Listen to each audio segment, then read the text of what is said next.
personal voice. Wala pa bang bride? Kanina pa kami naghihintay at nakakahiya na kay father.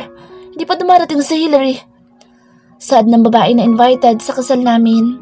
Hindi na rin ako mapakali habang nakatingin ako sa aking relo. Halos nangangalay na rin ang paa ko sa kakatayo dito. Kung tutuusin maghagabi na pero wala pa rin ang babae. Nagsialisan na rin ang mga tao dahilan para makaramdam na ako ng inis. Ano ba talaga nangyari kay Hillary? Kung umurong siya sa kasal dapat sinabi niya agad. Hindi nagmumukha akong tanga dito. Hindi niya sinasagot ang tawag ko. Baka may nangyari ng masama sa anak natin. Dinig kong sabi ng mama nito. Saktong bumukas ang pinto ng simbahan at nakita namin ang driver nito na tumatakbong palapit sa aming gawi. Habulin niya siyang napahinto sa pwesto kung nasan kami. What happened? Where's my daughter? Agad nabigkas ni tita na magiging mama ko na sana ngayon.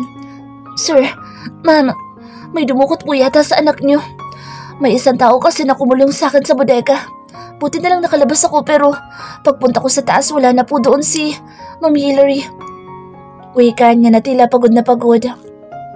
Hindi ko maiwasan na mapamura sa isip dahil natitiyak ko na isa lang ang may kagagawa nito. Si Wayne, siya lang ang may lakas loob na kunin ng dalaga. Madiing saad ko sa pangalan ng kapatid ko. Imposible. Nasa kulungan pa siya, Leonard. Saan ni Dad para iparating na walang kinalaman si Wayne sa nangyari? No, Dad. Nasisiguro ko na meron siyang... Hindi ko na naituloy ang aking sasabihin dahil biglang tumunog ang cellphone ni Papa. Kaya yung atensyon naming lahat ay napunto sa kanya. Lalo na at galing mismo sa police station ang tawag. May problema po ba, sir? Tanong nito sa kabilang linya. Pasensya na ho, sir, pero gusto kong ipaalam sa inyo na tumakas ang anak mo at kasamahan niya. Saad ng pulis. Naka-loudspeaker kasi ito kaya naririnig namin ang sinasabi ng kausap niya. What? Galit kunturan. Ang dami-dami nilang nagbabantay pero nagawa sila lusutan ng mga preso. Pero wag ho kayo mag-alala dahil pinaghahanap na sila ng batas. Sa amin lang, magbigay din po sana kayo ng impormasyon kung sakaling may alam kayo sa mga lugar na pupuntahan nila. Wika pa nito. Sige ho, salamat. Makakaasa kayo na tutulong ako. Tangan sabi ko't ako na mismo nag-end ng tawag. Leonard, ano bang ginagawa mo? Kinakausapan natin ng... Bigkas ni Papa pero hindi ko siya pinatapos. Dad, alam kong mahal na mahal mo si Wayne pero please, sabihin niyo naman sa amin kung nasan siya. Pangungumbinsi ko rito. I know him very well. Sa amin dalawa, si Wayne lagi ang iniisip at inuunan niya. Iho? Nagtatakang sambit niya. Ayoko na magpaligoy-ligoy pa, Dad. Kaya sana naman huwag niyong pagtakpan si Wayne. Muli kunturan. Wala akong alam sa sinasabi mo. He replied. Wala. Pero binibisita niyo si Wayne sa kulungan dati, di ba? Tapos magsisinungaling pa kayo? Oh, come on, Dad. Pwede ba kahit ngayon lang? Ako naman ang kampihan niyo. Galit na ani ko dito. I don't care anymore to those people who are here. Leonard, hindi ako tangat bobo para turuan na tumakas ang kapatid mo. Nakiusap sa akin na palayain ko siya pero tumanggi ako dahil ayoko sirain ang kasal niyo ni Hillary. Pagpapaliwanag niya. Yun na nga, Dad eh. Sira na. Nasira niya na. Bulyaw ko ulit sa matanda. Huwag na kayo mag-away. Nasa simbahan tayo. Awat na sabi ng Dad ni Hillary. Kaya matalim kong tinignan si Papa na puno ng hinanakit. Kahit kailan, hindi ka talaga naging ama sa akin. Iiling-iling na saad ko na may galit sa pananalita. Umalis na ako sa harapan nila at minabuti na ako nalang mismo maghanap kay Wayne. Hindi pa naman siguro sila nakakalayo kaya baka makita ko pa ang dalawa. Pero sa pagkakataong ito, hindi ko nahayaan na mabuhay pa ang kapatid ko.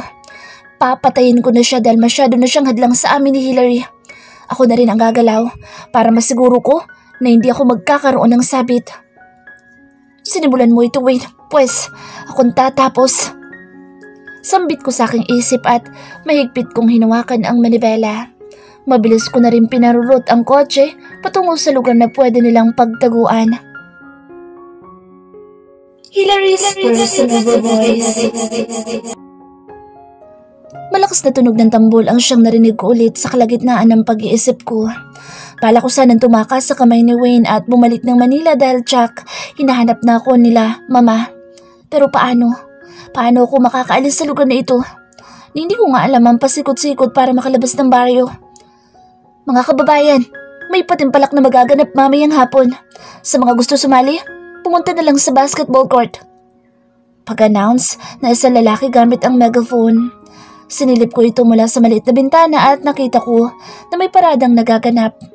Kahit papaano'y naibsan ang problema ko dahil sa mga bulilit na sumasayaw sa gitna ng kalsada. Kap, ano po bang palaro natin? Sigaw na isa. Gaya pa rin ng dati. Pero dinagdagan ko lang ngayon na habulan ng biik sa putik. Sagot na lalaki na kapitan pala dito sa barangay. Bahagi ako napangiti dahil alam kong nakaka-enjoy siguro na manood nito ng live. Sige ho Kap, sasali kami doon ni Parang Wayne. Bagong bisita sa baryo natin. Saan nito nang tapikin niya ang balikat ng katabi nitong binata. Doon ko naman na-realize na nasa labas na pala ang lalaking kausap ko kanina. Kung sasali din naman si Wayne sa larong iyon, hindi na lang ako manunood no. Tsak na mabibwisit lamang ako kapag nakita ko siyang hinahabol ang biik. Pero ano nga bang magiging itsura niya kapag nasa putik siya? Siguro ang cute-cute niya kapag napalangoy ito sa putikan. Ay, bakit ko ba ini-imagine yun? Maling-mali na sumagi sa isipan kong itsura niya dahil wala siyang kwenta. Napailing na lamang ako at marahan kong pinukpok ang aking ulo para alisin sa utak ko si Wayne. Ginugulo niya na ang mga desisyon ko sa buhay. Lola, namiss ko to. Ani na isang bata na animoy kapapasok lang dito sa bahay. Sa palagay ko'y dumating na ang anak ng Ali na kasama yata ang apo. Mas namiss kita Iha. Kala ko nga hindi kayo makakarating pero buti na lang at nagkita tayo sa palengke. Masayang tura ng matanda. Total nandito na rin naman ang pamilya niya. Lumabas na ulit ako ng kwarto. Sakto nagtama ang paningin namin ni Wayne. Nakakapasok pa lang sa loob ng bahay. Nakubad ito na hindi man lang sumuot ng t-shirt para takpan ang katawan niya. At sa tingin ko galing ito sa pagkuha ng kahoy dahil bitbit niyang itak. Sino siya ma? Tanong ng dalaga habang tinuturo ang binata. Siya si Wayne. Pinatuloy ko sila dito kasama ang nobya niya. Pagpapakilala ng Ali. Ay, taken na pala. Sayang naman. Naku nene, tumigil ka sa karutan mo ha. May nagmamayari na sa puso niyan, di ba iho? Baling na saad nito sa lalaki. Oo, meron na nga. At siya yun. Ngiting sagot ni Wayne at tinignan ako. Otomatikong lumingon ang dalaga sa aking gawi at medyo nadismaya siya. Maganda nga. Pero bakit damit ko pa ang pinasuot mo sa kanya, mama? Turan niya na tila pinupunteri ang kasuotan ko. Shit, iba na pala ang suot kong damit at hindi ko malang ito namalayan sa pagising ko. Pagpasensyahan mo na. Pinahiram ko talaga iyan dahil alam kong pareho kayo ng size ng katawan. Ako nga nagbihis sa kanya habang natutulog siya kagabi At naalala tuloy kita. Wika ng Ali. Napahinga ako ng maluwag dahil nalaman ko na hindi naman pala si Wayne ang nagpalit sa akin. Tama ng pagtatanong nene. Mabuti pa'y kumain na tayo. Nagutom kasi ako sa biyahe at alam kong gutom na gutom ka na rin. Saad ng babae na may anak na. Sabay-sabay silang umupo pero yung bata ay biglang tumakbo sa akin. Hi ate ganda, ako po pala si Rhea. Pagpapakilala nito habang nakangiti. Kaya bahagya akong ginulo ang buhok niya at lumuhod ako para maging kapantay siya. Ate, Hillary na lang tawagin mo sa akin. Total ikaw mas maganda. Turan ko naman. Salamat po ate Hillary. Bigkas niya at agad akong niyakap. Sumabay na rin ako sa pagkain nila.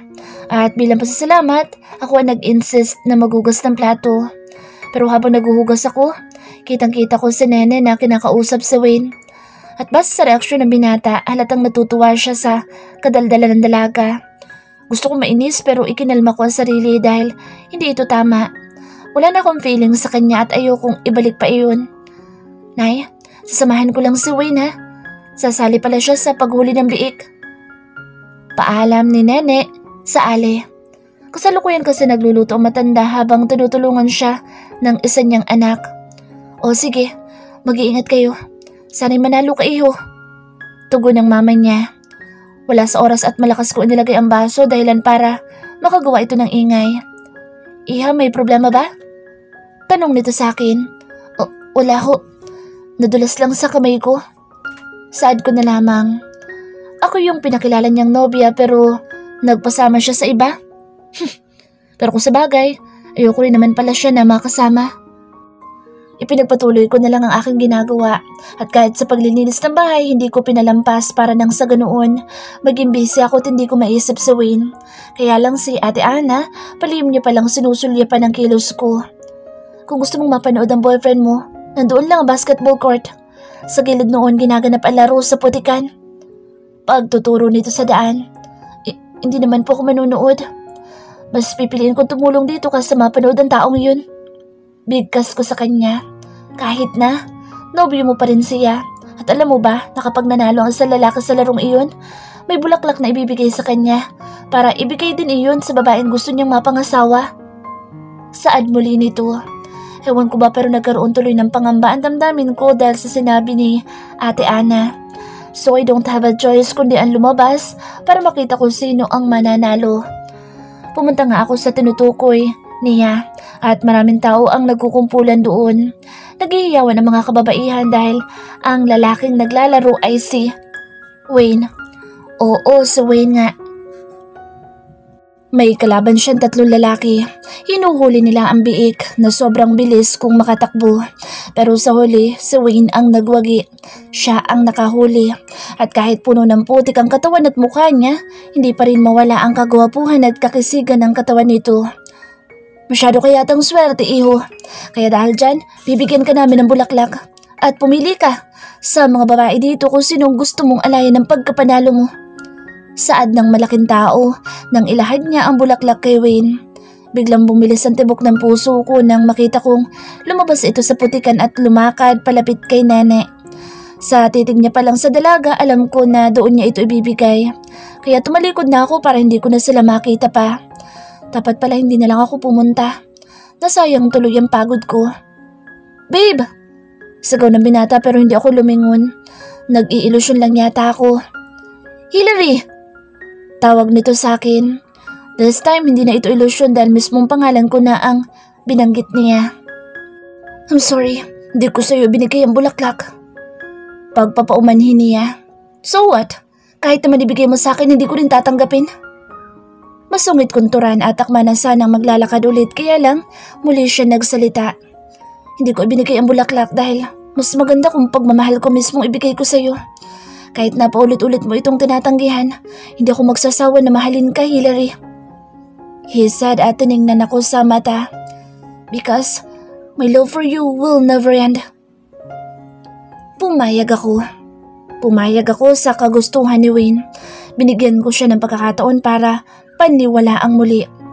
Napagtanto ko kasi na wala namang patutunguhan ang galit ko kapag pinairal ko ito. Besides, ayoko rin na mapunta sa ibang atensyon niya, lalo pat masyado yatang in love si Nene sa binata. Pero kahit papaano naging daan ang dalaga para mamulat ako sa katotohanan. Dahil sa kanya, naging maayos na ulit kami ni Wayne. Talagang bumawi ito at pinakita sa akin na mabuti siyang tao. Yung kaswitan at pagiging maalaga niya noon, hinigitan niya pa ngayon. Halos lahat ng gawain sa bahay siya na rin ang gumagawa. Ito lang daw kasi ang naisip niyang paraan para masuklian ang itinulong nila Ate Ana sa amin. Pinatuloy kasi kami nito nang walang iniisip na gastusin. Tapos ang bait pa ng pakikitungo nila. And yes, itinuring nila kami na parang pamilya. Meron pala ditong ilog. Maganda ang tanawin doon. Baka gusto niyong pumunta ni Wayne. Saad ni Nene habang kumakain ito ng mangga. Oo, Ate Hillary, may ilog nga pala dito. Alam mo ba, malamig ang tubig doon kaya masarap paligo. Pasagundang wika ng bata. Sa pananalita niya palang halatang nanghihikayat ito na tumungo kami sa lugar na iyon. Bakit, Rhea? Gusto mo bang maligo tayo doon? Tanong ni Wayne sa batang nakaupo sa gitna namin. Siyempre po, gustong gusto ko. Pwede po ba? Masayang tura nito. Para sa'yo pwede pero tanungin muna natin si Ate Hillary. Baka ayaw niya. Saad ng binata at ibinaling pa talaga sa akin ang desisyon. Sige na po ate, payag ka na po. Gusto ko kasing maligo sa ilog. Pangungulit ni Rhea habang hawak-hawak ang binti ko. Okay, maliligo tayo doon. Ngiting sabi ko. Napatalo naman sa tuwa ang bata dahil sa pagpayag ko. Kaya eto, sabay-sabay kaming naglakad patungo sa ilog na tinutukoy nila. Kami lang na tatlo ang magkakasama dahil ang sabi ni Nene, mas maganda kapag hindi siya sumabay sa amin. Nang matunto namin ang ilog, sobra akong namangha. Hindi ako na-disappoint sa nakita ko. Sa halip, tuwang-tuwang aking mata. Malinis ang tubig at sa gilid nito nakapalibot ang iba't ibang halaman na nagpapaganda lalo ng tanawin. Tara na ate, maligo na tayo. Bigkas na Rhea nang higitin niya ang kamay ko. Tumakbo siya habang hila-hila ko. Samantalang si Wayne, nasa likuran ko lamang at nakaalalay sa akin. Oh, ang lamig. Ang sarap maligo. Sigaw pa ng bata. Nagawa na nitong bumitaw at nagsimula ng lumangoy. Hindi naman kasi malalim ang ilog kaya hinayaan na namin mag-enjoy ang bata. To be honest, medyo napalapit na ang loob ko kay Rhea.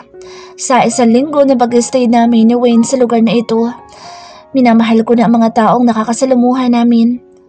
Maligo rin tayo? Sambit ng binata nang tapunan niya ako ng tingin. Ayoko. Mahina akong tugon. Bakit naman? Akala ko ba maliligo ka din? He asked me. Pero napalunok lang ako ng laway at bahagyang dumako ang kamay ko sa akin dibdib. Ngayon ko lang kasi naalala na wala akong suot na bra. Buti na lang at makapal ang t-shirt na suot ko kaya hindi bumabakat ang aking utong. Hindi ko trip na maligo eh. Pagsasanungaling ko, hindi mo trip? Weh, gising tura ni Wayne. Sa expression pala ng bibig niya, alam kong may binabalak ito. Hoy ha, ayoko maligo. Doon na lang ako sa bahay maliligo. Ani ko at tumakbang akong paatras sa binata. Kaso nga lang, mabilis niyang hinawakan ng braso ko dahilan para mautog ang mukha ko sa dibdib niya. We will take a bath together, Hillary. Bulong nito at agad akong binuhat na parang pangkasal. Kahit anong pagpupumiglas ang gawin ko, hindi ako nakawala sa kanya. Kuya, malalim na po dyan. Sigaw na Rhea. Ayos lang, kaya namin to basta dyan ka lang. Bili ni Wayne. Nakinig naman ang bata sa sinabi nito at nanatili siya sa pwesto. Samantalang kami, hanggang bewang na ni Wayne ang tubig kaya nararamdaman ko na rin sa akin likod ang lamig na dulot nito. And guess what? Biglaan niya akong inihulog dahilan para makainom ako ng tubig. Langgiya ka? Matapos kitang bigyan ng pagkakataon, balak mo pa talaga akong patayin na demonyo ka? Sad ko rito habang pinagsasampal ko siya. Tanging pagtawa ang naitugon ng binata na tila wala siyang pakialam sa pagtataray ko. Namiss ko ugali mong ganyan, Hillary. Yung kahit galit ka, feel ko pa rin ang pagmamahal mo. Hindi katulad nung dati na may halong pagkamuhi. Seryosong sabi niya. Ewan ko sa'yo, kakainis ka talaga? Pagtataray ko, akma na sana ako lulusong sa tubig para ituloy ang panliligo dahil basa na rin naman na ang damit ko. Kaya lang, hinawakang muli ni Wayne ang braso ko at sa oras na ito'y nakatitig na siya sa dibdib ko. Wala kang bra? Sambit niya dahilan para takpan ko ang dibdib ko gamit ang mga kamay. Bumakat na kasi ang dibdib ko doon. Dahil siguro sa lamig na nararamdaman ng aking katawan. Shit, Hillary, bakit hindi mo agad sinabi? Bakit nagtanong ka ba ha? Balik na wika ko. Let's go. Pabalik na tayo sa bahay. Baka may dumating na mga lalaki tapos bastusin ka pa. Pagde-decide na sabi nito. Pero bago kami umalis sa tubig, hinubad niya ang suot na sando at ibinigay ito sa akin. Use this. Takpan mo mabuti ang dibdib mo. He said again. I don't know why but I feel the butterfly in my stomach. Hindi nga kami tumagal sa ilog kaya medyo nalungkot si Rhea dahil masyado raw bitin ang panliligo niya. Kaya makikita ko sa bata ang pagkatamlay habang pauwi na kami sa bahay. Hoy bata, pakilala mo naman kami sa magandang dilag na kasama mo. Bigkas na lalaking lasing sa amin. Actually 4 silang lasing na humarang sa daan dahilan para mapahinto kami sa paglalakad. Ganda-ganda. Ang puti. Makinis na makinis. Saad muli ng isa pa. Hindi niyo po ba nakikita? Kasama namin ang boyfriend ni ate. Inis na sambit ni Rhea. Boyfriend pa lang naman. Hindi pa asawa kaya pwede pa namin... Shit. Don't touch my girl. Madiin na wika ni Wayne at tinapik ang kamay ng lalaki para hindi ako mahawakan. Aba, matapang ka yata. Hindi ka naman taga dito pero kung umasta ka, kala mo kung sino ka. Maangas na saad ng malaking tao. Takot at kaba ang namuo sa damdamin ko dahil sa sagutan na nangyayari ngayon. Oo, tama ka. Hindi ako taga dito pero kung babastusin mo ang syota ko, sisiguraduhin ko na manghihiram ka na mukha sa aso. Matapang na sabi nito. Gosh, hindi pa sa kanya uso ang salitang takot. Ha, ganun ha? Talagang naghahanap ka ng sakit sa katawan? Muling sabi ng lalaki. Napasigaw naman ako dahil nagkaroon na nga ng gulo sa pagitan ni Wayne at nung 4 na tao. Wala akong nagawa kundi ang umiwas habang yakap-yakap ko si Rhea. Masyadong malalaki ang kalaban ni Wayne kaya natatakot ako sa pwedeng mangyari sa kanya. Hindi ko kaya na makitang duguan ng binata so I choose to close my eyes. Ilang minuto ang tumagal at nagsidatingan ng mga tanod para patigilin ang gulo. Are you okay, Hillary? Tanong ni Wayne sa akin. May dugo ang mukha nito na halata mong nagkaroon siya ng pasa. Mahigpit ko naman siyang niyakap at pinagmumura ko pa ang binata. Kago ka ba? Ikaw ang dapat tatanungin ko niyan. Tingnan mo ang nangyari sa'yo. Nanghiya. Turan ko rito pero ang boses na iyon may halong pag-aalala dahil sa sinapit niya. Iniligtas ako ni Wayne. Iniligtas niya ako sa pambabastos. And it made me realize na handa siyang isugal ang buhay niya para lang maprotektahan ako. Wayne's personal voice. Sa susunod, huwag kang pumatuloy sa mga lasing at please lang ha, umiwas ka naman sa gulo. Panadarmo ni Hillary habang ginagamot ang sugat na natamo ko kanina. Pero kahit anong sermon ang sabihin niya, hindi na ako naapektuhan pa. Sa halip mas kinikilig ako sa inaakto ng dalaga. I can see on her eyes how worried she is. Siguro dahil sa mga suntok na nangyari sa mukha ko. Bakit ka bang umingiti dyan? May nakakatawa ba sa sinabi ko? Hasar na tanong niya. Masaya lang ako, Hillary, dahil nandito ka na sa tabi ko. Ibang lungkot kasi ang naranasan ko noon nung nasa kulungan ako pero dahil kasama na kita, hindi ko maiwasan na mapangiti kapag nasisilayan ko ang kagandahan mo. Pagturan ko sa dalaga. Panandalian siyang natigilan pero agad din na bumalik sa dati ang reaksyon niya. Di ba ako madadala sa ganyan? Iniiba mo lang ang usapan para hindi kita pagalitan eh. Ngusong bigkas nito. Just really cute. Kahit anong ora ng labi niya, bagay na bagay pa din. Natatawa tuloy ako dahil para siyang bata sa inaakto niya. Pinagtatawanan mo ba ako? Mata rin itong sambit. Umiling na ako bilang tugon dahil kapag umamin ako mas magagalit ito sa akin. Kaso nga lang bigla akong napahiyaw ng idiin ito ang bulak na hawak niya sa sugat ko. Shit, Hillary! Mapdi! Pag-aray kong saad. Talagang hahapdian ka. Kaya subukan mo pang tumawa ulit at sisiguraduhin ko na mamimilipit ka sa sakit.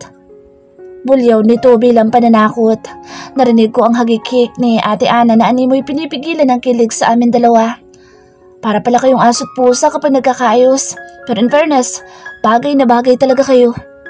Komplemento niya at kinuha ang basket na tila pupunta muli siya ng palengke. Kung alis kayo, Ate Ana, pwede po bang sumama? Bigkas ni Hillary. Ha? Oo naman. Pero paano nobyo mo? Hindi mo pa siya tapos gamutin na. Tura ng matanda sa dalaga. Ay naku, bahala po siya sa buhay niya. Malaki na yan at kaya niya ng gamutin ng sarili. Inis na saad nito. Nilagay niya ang gamot sa maliit na mesa at tumayo na ito na animoy gusto talagang sumama. O siya sige, kukunin ko lang ang payong dahil Jack mainit sa labas. Paalam ni Ate Ana kasabay ng pagpasok nito sa kwarto niya. Tinapunan ko naman ang titig ang babae na ngayon ay matalim nang nakatingin din pala sa akin. Gamutin mo ang sarili mo ha. Tutulungan ko muna si ate para at least may magawa tayong tama. Wika niya na may halong paliwanag. Dahil sa sinabi nito ay pumayag ako na umalis siya. Kahit papaano nawala ang pangamba ko kasi bumabalik na ang Hillary na nakilala ko noon. Iho, aalis muna kami. Hindi rin naman kami magtatagal sa palengke. Tsaka Rhea, apo, kapag inutusan ka na Wayne, sundin mo ha. Bilin ni Ate Ana. Opo Lola, ako na pong bahala kay Kuya Wayne. Sagot ng bata. Abo, tingin ko na lamang ang dalawa habang papalayo ito sa bahay. At ngayon itinuon ko na ang pansin kay Rhea na naglalaro ng Barbie doll. Kung magkaanak man kami ni Hillary, sana katulad niya. Masyado kasing bibo at masiyahin ang batang ito. Kuya, sa labas muna ako maglalaro ha. Diyan lang po ako. Kaya kung may kailangan po kayo, tawagin mo lang po ang pangalan ko. Magalang na wika nito. Sige, huwag kang magpapapawis. Bigkas ko bilang pagpayag.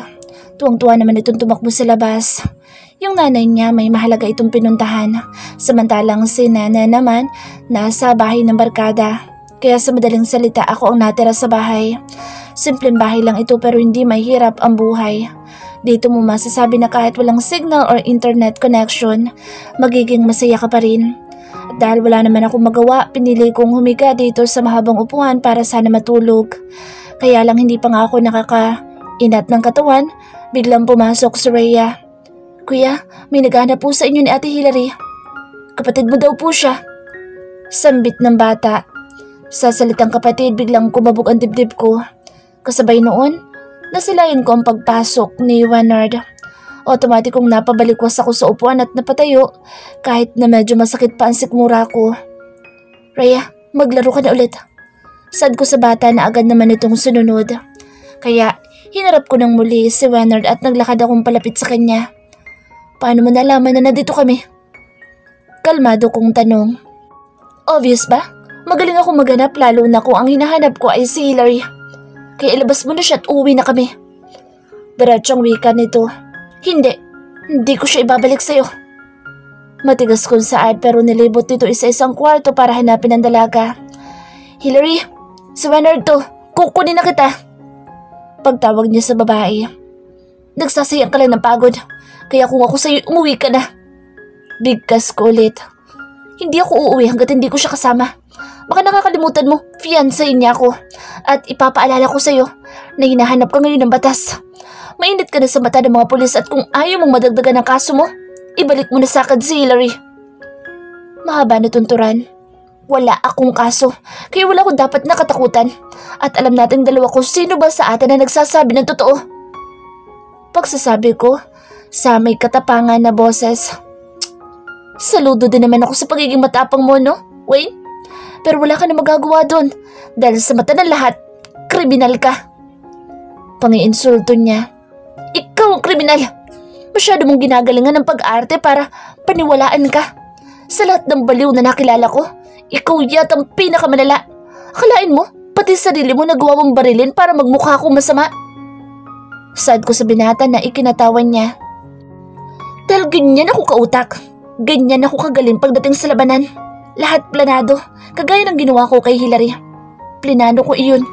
Plinano namin ni Anton para sa paningin ng dalaga. Ako ang bayani and now, look, nagtagumpay ako. Payag nito na may demonyong ngiti sa labi. Pero ang ngiting iyon ay biglang napawi nang sumulpot si Hilary sa likuran ko. Ikaw? Ikaw umigawanan sa akin? Sambit nito na tila hindi makapaniwala. Nagkaroon naman ng say ang damdamin ko dahil sa wakas, narinig ng dalaga ang totoong nangyari sa kanya. Hilary's personal voice. Narinig ko ang lahat. Narinig ko ito galing mismo sa bibig ni Leonard. Bumalik ko sa bahay para sana kumuha ng tsinelas dahil nasira yung tsinelas na suot ko. Pero hindi ko lubos maisip na ito ang bubungad sa tenga ko. Hilary, that's not what you think. Pinilit lang ako ni Hindi ko na pinatapos ang kasinungalingan niya dahil malakas ko siyang sinampal. I heard everything. Walang labis, walang kulang. Madiin na saad ko. Let me explain, Hilary. Pakiusap nito sa akin. Para saan pa? You lied to me. Naniwala ko sa'yo dahil akala ko mabuti kang tao pero lahat pala na ipinakita mo, ikaw mismo nagplano. Sigaw ko sa kanya. Shit, I can't even control myself right now. Parang umakyat ang dugo ko papunta sa aking utak dahilan para maging maldita ako. Hilary, pumunta ako dito para sunduin ka. Para makabalik ka na sa Manila. I know you miss your parents at ganun din ako. Na-miss kita. Saan ito na animoy, umukit ang maamon niyang mukha. Hindi ako sasama sa iyo. Mas gugustuhin kong tumira dito kaysa sumama sa katulad mong demonyo. Bulyaw ko't marahas kong hinawakan ng braso nito para kalad ka ring palabas ng bahay. Umalis ka na at huwag ka nang babalik dito kung ayaw mo isuplong kita sa pulis. Pananaboy ko sa binata. Wala itong nagawa kundi ang tingnan kami ni Wayne pero bago ito tumalikod, may banta itong iniwan. Hindi pa tayo tapos.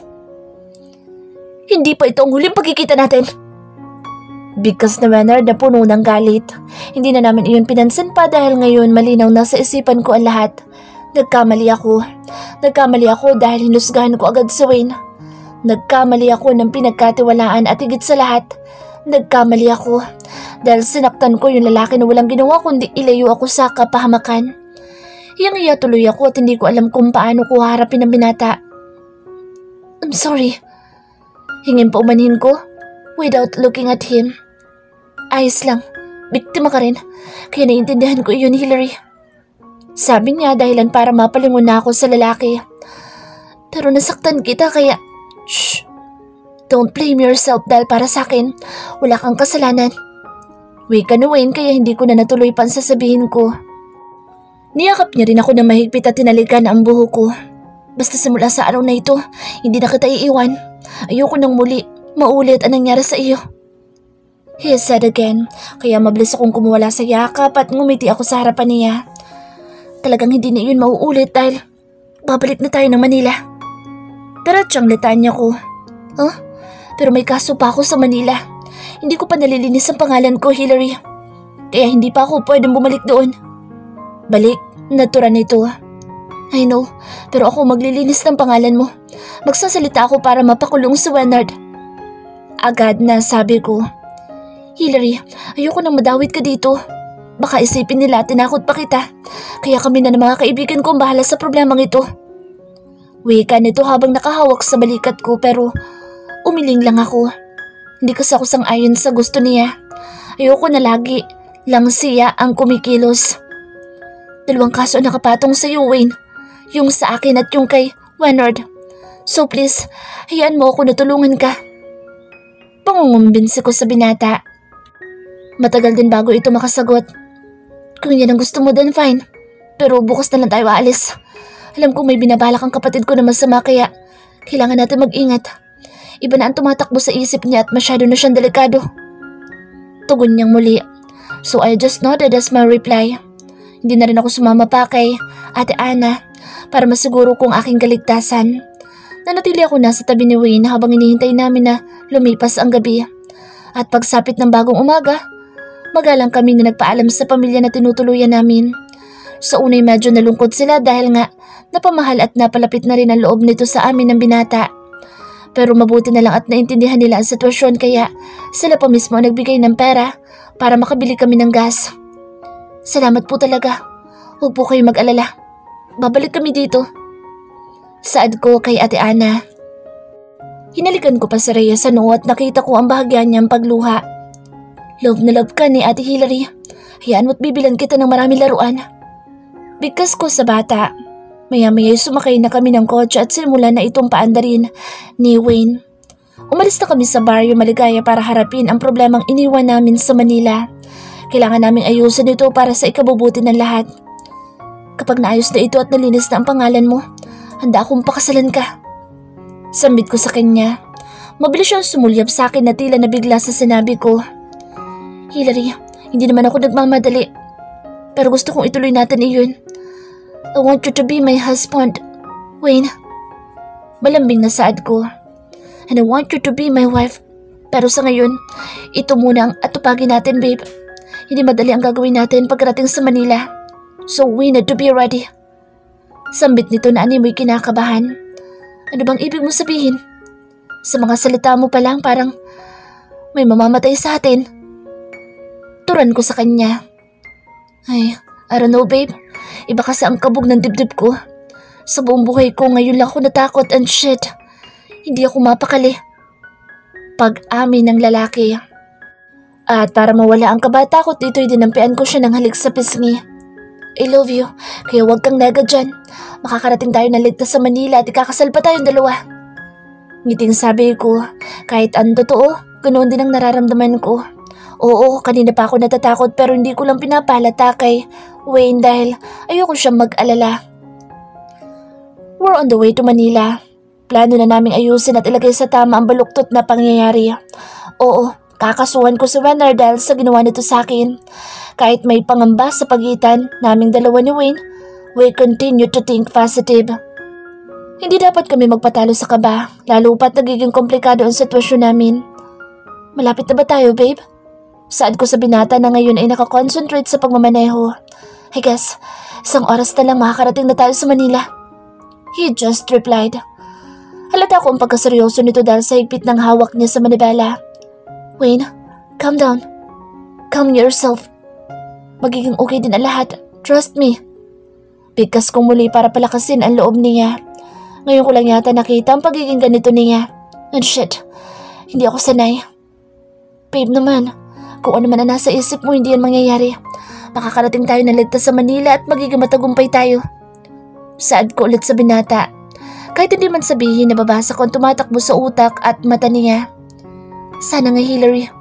Sana nga'y makarating tayo na ligtas. Mahinahon na sabi niya.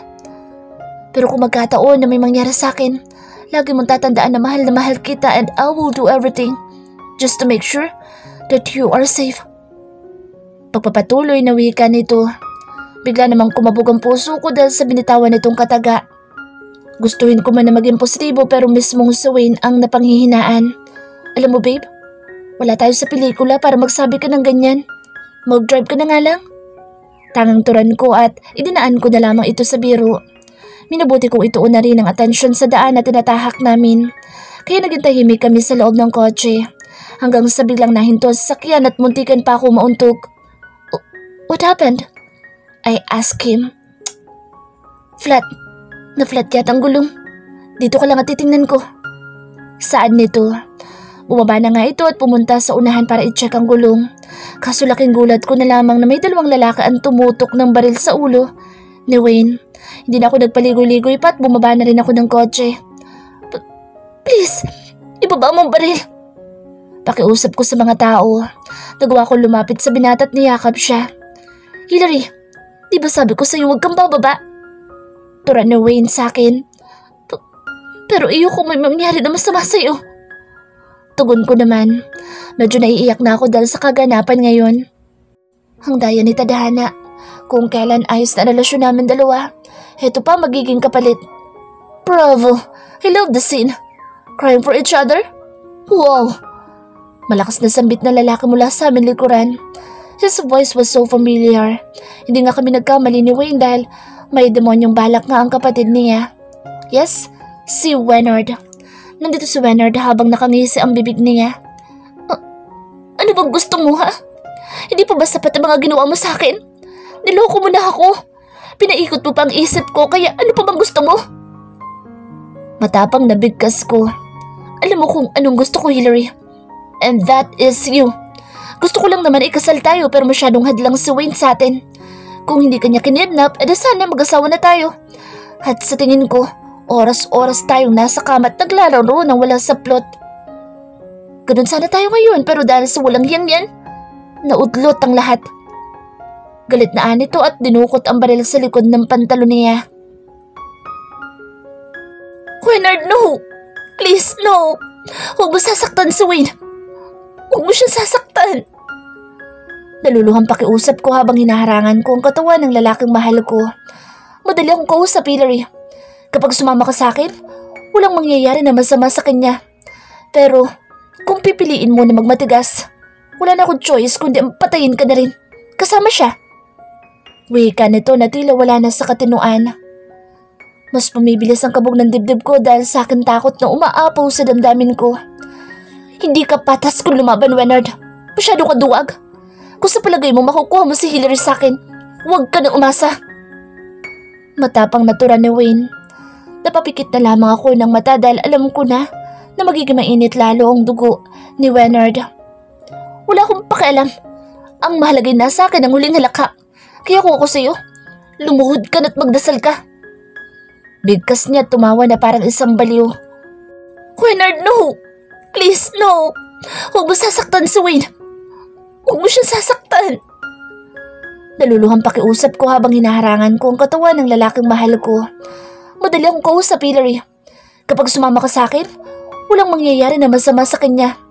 Pero kung pipiliin mo na magmatigas, wala na akong choice kundi patayin ka na rin. Kasama siya. Wika nito na tila wala na sa katinuan. Mas pumibilis ang kabog ng dibdib ko dahil sa akin takot na umaapaw sa damdamin ko. Hindi ka patas kung lumaban, Wenard. Masyado ka duwag. Kung sa palagay mo makukuha mo si Hillary sa akin, huwag ka nang umasa. Matapang natura ni Wayne. Napapikit na lamang ako ng mata dahil alam ko na magiging mainit lalo ang dugo ni Wenard. Wala akong pakialam. Ang mahalagay na sa akin ang huling halakha.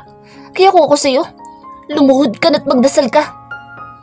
Bigkas niya tumawa na parang isang baliw. Sasama na ako, Wenard. Sasama na ako sa'yo, so please. Hayaan mo na si Wayne. Hayaan na natin siya. Ngayon ang sabi ko, unti-unti na rin akong kumuwala sa kamay ni Wayne para lapitan ang kapatid niya. Hillary, huwag mong gagawin yan. Rinig ko sambit ng binata pero hindi ko siya pinakinggan at patuloy ako sa paglapit kay Wenard. Nasilayan ko naman ang pangiti na lalaki na animoy nagtagumpay. Muli siya. Kaso natuluyan na akong nakalapit. Bigla na itong sinanyasan ang 2 tao na may hawak na baril. Ang sanyas na iyon ang nagudyat para barilin si Wayne. Huwag! Sigaw ko but I was too late. Dahil narinig ko ang malakas na putok. Hindi lang ito isa, kundi 2 bala ang tumama sa binata. Hindi pa nakontento si Wenard at muli sana nitong babarilin si Wayne kaso mapuwersa ko siyang pinigilan. Kaya ang kinalabasan, ako ang tinamaan. Dahan-dahan kong hinawakan ang akin tiyan na ngayon ay duguan. Sa huling pagkakataon, pareho kaming napahiga ni Wayne sa kalsada. Wala nang malay ang lalaki at tila wala na itong buhay. I love you. Utal na sambit ko habang nakatingin pa rin ako kay Wayne. Isang patak na luha ang lumabas sa mata ko bago ako tuluyan na nawalan din ng malay. Kulay puti ang paligid. Ganito ang bumungad sa aking paningin nang idilat ko ang mata. Medyo masakit pa ang sikmura ko dahil siguro sa bala na natamo ko. Iha, anak ko. Salamat sa Diyos at nagising ka na. Basayang bigkas na mom. Isa-isa kong tinignan ng mga taong nandito sa mismong room kung saan ako nakakonfine. Pero hindi ko mahagilap si Wayne. Hindi ko masilayan ang mukha niya. Ano na kaya nangyari sa binata? Si Wayne? Nasaan po si Wayne? Tanong ko na tila may kaba sa akin dibdib. Kaso sa halip na sumagot sila, napayo ko ang mga ito. Rinig ko rin na mahinang hikbi ni Mommy lalo na ang dad ni Wayne. I'm asking you, Mom. Nasaan po si Wayne? Sagutin niyo naman ako. Inis ko ng bigkas. Hillary, halos 1 linggo kang walang malay kaya hindi mo na naabutan ang libing ng anak ko. Malungkot na tura ni Tito sa akin. Halos hindi ko maintindihan ang sinabi niya dahil sa sobrang pagkabigla. Ano po bang ibig niyo sabihin? Naiiyak ko sambit. Wala na si Wayne, Iha. Wala nang anak ko. Patay na siya. Muling wika nito. Tuluyan namang nagsibagsakan ng luha sa mata ko at doon ko naalala ang sinapit naming 2. 2 bala nga ang pumasok sa katawan ni Wayne. Kaya imposible na mabuhay siya pero bakit ang sakit? Bakit kailangan na mawala siya? Sana hindi na lang ako nagising. Sana hindi na lang ako nabuhay kung sa pagising ko wala na yung lalaking mahal ko. Anak, Tana, baka maapektuhan ang sugat mo sa kaiiyak. Paghaplos ni Mama sa akin, gusto kong ilabas ang totoo kong nararamdaman kasi ang bigat-bigat na. Kapag bumalik na si Dad ang sigla mo, sasamahan ka namin na pumunta ng sementeryo para dalawin siya. At huwag ka mag-alala, hindi ka naguguluhin ni Wenard dahil nakakulong na siya ngayon. Mahabang litanya ni Papa. Marina ko napailing para itugon sa kanila na ayokong pumunta. Ayokong pumunta ng sementeryo dahil hindi pa ako handa na tanggapin ang lahat. Dapat hinayaan niyo na lang ako na mamatay. Dapat pinabayaan niyo na lang ako. Dapat hindi niyo na ako sinugod dito. E di sana magkasama na kami ni Wayne. Hagulhol ko saad. Hillary, huwag mo sasabihin yan. Alam kong masakit pero wala na tayong magagawa. Pagyakap ni Mama sa akin, kaya kahit mahirap pinilit ko na maging matatag. Matapos ng 3 araw, lumabas na ako ng ospital. Sa bahay mismo ko tumuloy. Sa bahay na pinangarap namin ni Wayne. Heto kasi ang sinabi niya sa akin noon na dito kami titira at bubuo ng pamilya. Pero mukhang ako na lang yata magpapatuloy noon. Magpapatuloy ako kahit wala na siya. Gusto mong samahan ka pa namin sa taas? Magsabi ka lang. Saad ni Mama. Huwag na po. Magaling na ho ako so I can do it. Tugon ko rito. Dahan-dahan ako umakyat at bawat takbang ko sa hagdan, sumasagi sa isip ko ang una namin pagkikita ni Wayne. Ang masayang iniwan niya, ang bumalik sa isipan ko. Kahit anong pigil ko na wag lumuha kusa itong dumadaloy sa aking pisngi. Nang matunto ng kwarto namin, unti-unti kong pinihit ang doorknob para buksan ang pinto.